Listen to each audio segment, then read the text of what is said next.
வணக்கங்க. அதாவது தமிழ்நாட்டு அரசியல்ல ஒரு மூத்த அரசியல்வாதி, இந்திய கம்யூனிஸ்ட் இயக்கத்தினுடைய முந்தைய தலைமுறையோட கடைசி பிரதிநிதியா இருந்த தோழர் நல்லக்கண்ணு அவர்களுடைய மரணம் இயற்கை இருக்கிற செய்தி ரொம்ப அதிர்ச்சியா இருக்கு.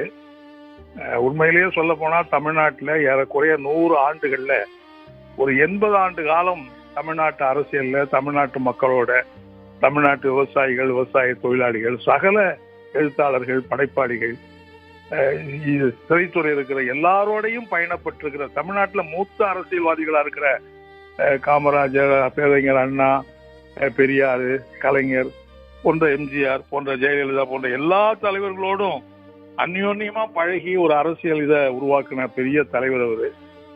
தன்னுடைய வாழ்நாள் முழுவதும் எத்தனையோ அடக்குமுறைகள், ஆரம்பத்துல கம்யூனிஸ்ட் கட்சியில இணைந்த போது அன்னைக்கு உயிருக்கு பாதுகாப்பு இல்லைன்னு சொல்லக்கூடிய நிலைமையில தான் அவர் கட்சியில இணைந்தாரு.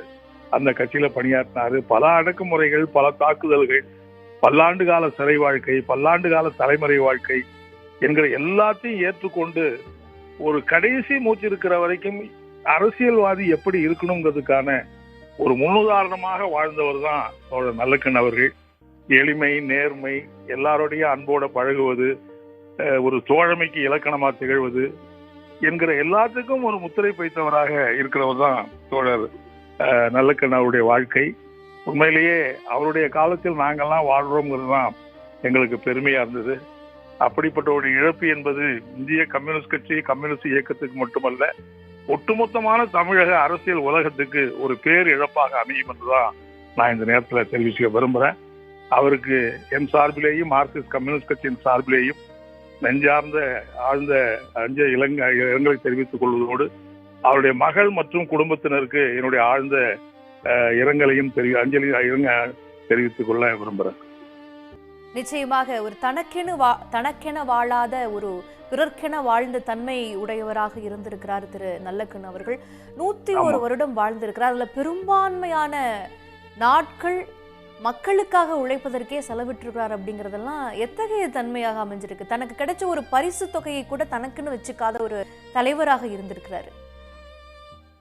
ஆமா, அதான் அவர் எப்பயும் தனக்காக வாழ்ந்தவரே இல்லை. ஒட்டுமொத்தமான இயக்கம், ஒட்டுமொத்தமான மக்கள், உழைப்பாளிகள், அந்த மக்களுக்காக ஒட்டுமொத்தமா தன்னுடைய வாழ்க்கையவே அர்ப்பணித்தவர் தான் தோழர் நல்லக்கண்ணு அவர்கள். இன்னும் எவ்வளவோ சொல்லிக்கிட்டே இருக்கலாம். அதாவது அவரை சொல்லுவதற்கு வார்த்தைகளே இல்லை. அவருடைய பணி, அவருடைய சிறந்த சேவையை சொல்லுவதற்கு வார்த்தைகளே இல்லைன்னு தான் சொல்லணும். அந்த அளவுக்கு ஈடுபாடோடு கடைசி மூச்சு இருக்கிற வரைக்கும் கூட அவர் அநியாயத்தை எதிர்த்து, அக்கிரமம் எதிர்த்து, கனிம வள கொள்ளைகளை எதிர்த்து, மணல் கொள்ளை எதிர்த்து கடைசி வரைக்கும் போராடிக்கிட்டு இருந்தார். அப்படிப்பட்ட ஒரு போராளி தான் இன்னைக்கு மறைந்திருக்கிறார் என்பதுதான் நான் சொல்ல விரும்புறேன். நிச்சயமாக இப்போ இந்தியா சுதந்திரம் அடைஞ்ச போது நாட்டுக்கு ஒரு வெளிச்சம் கிடைச்சிச்சு. ஆனா அப்ப அவர் ஒரு இருட்டறையில் இருந்தார். அவர் வெளிவந்த போதுதான் நாடு சுதந்திரம் அடைந்தது தெரிந்தது அப்படிங்கிற வரலாறு சொல்லுது. எப்படி அவர் கம்யூனிஸ்ட் கட்சிக்குள்ள வராரு? எது அவரை இழுத்தது? எப்படி இவ்வளவு காலம் அவர் சமூக பணியாற்றக்கூடிய அந்த துணிச்சலும் அந்த அரசியல் மாண்பும் அவருக்கு வாய்க்கப்பட்டது?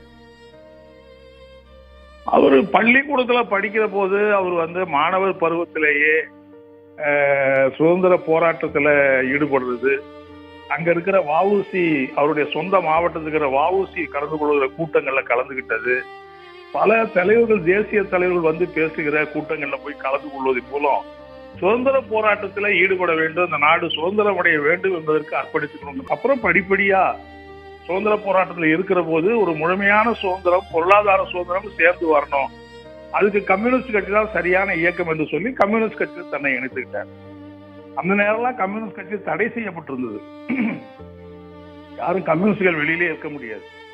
அப்படிப்பட்ட நேரத்துல தான் அவர் தன்னை கம்யூனிஸ்ட் கட்சியில இணைத்துக் கொண்டு ஒரு மார்க்சிய லெனினிய சிந்தனையில் ஆழ்ந்த புலமை உள்ளவர், நல்ல இலக்கிய நாணம் உள்ளவர், நல்ல மொழிபெயர்ப்பு ஆங்கில அறிவு உள்ளவர், ஆங்கில நூல்களை தமிழ்ல மொழிபெயர்க்கிற திறமை உள்ளவர், நல்ல எழுத்தாளர், நல்ல கடைசி வரைக்கும் நல்ல வாசிப்பாளர். இந்த இளைஞர்களுக்கு ஒரு அரசியல்வாதி எப்படி இருக்க வேண்டும் என்பதற்கு ஒரு பாடமாக திகழ்வார்னு சொன்னா அது நல்லக்கண்ணை நிச்சயமா நம்மால சொல்ல முடியும்.